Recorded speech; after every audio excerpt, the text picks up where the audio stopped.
Vanguard Against Drug Abuse, VGADA, a non-governmental organization, says there is urgent need for government at all levels to adopt adequate intervention and cooperation to stem the tide of drug abuse. The president of the organization, Dr. Hope Abraham, made the call at a key stakeholders conference to mark the World Drug Day in Abuja with the theme Marijuana Legalization.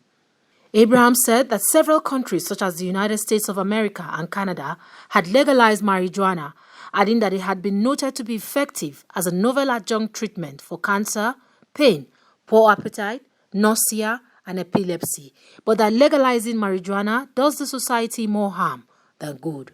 Several countries such as the United States of America and Canada have legalized marijuana as it has been noted to be effective as a novel adjunct treatment for cancer, pain, poor appetite, nausea, epilepsy, and others.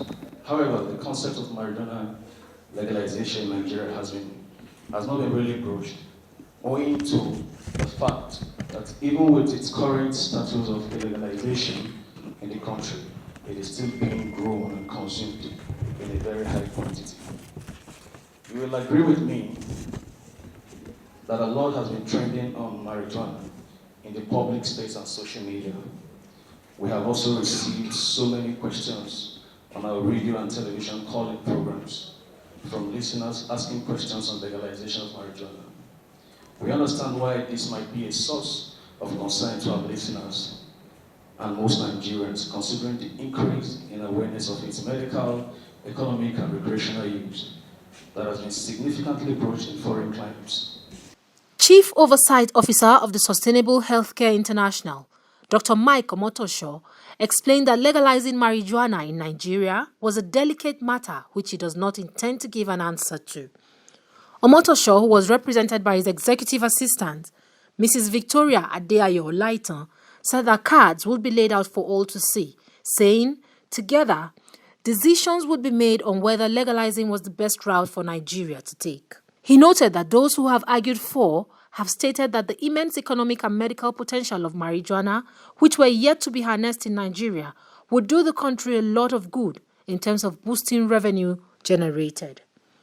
According to the World Health Organization, marijuana, also known as cannabis, is by far the most widely cultivated, trafficked, and abused illicit drug, showing half of all drug seizures worldwide are marijuana seizures.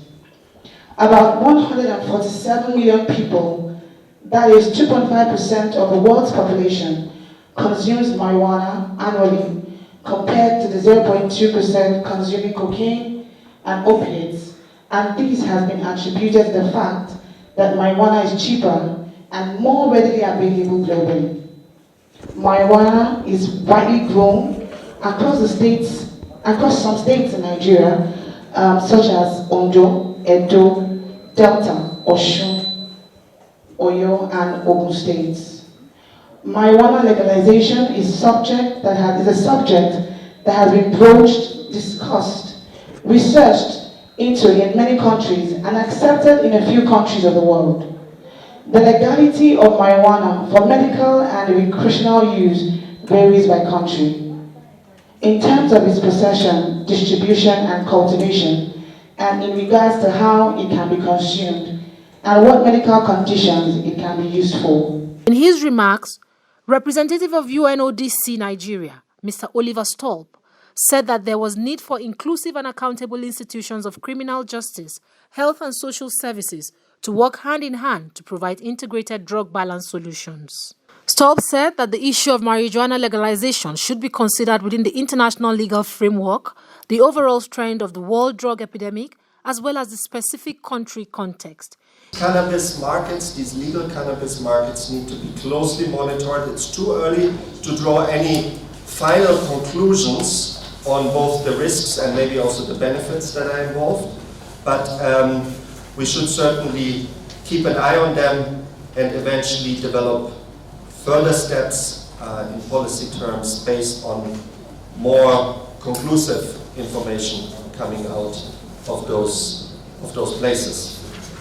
It seems the entire discussion of implications, limitations, regulations, controls, all of that becomes driven by profit considerations rather than public health considerations, which is really interesting also for the specific proposal that the Ondo State government is presently considering.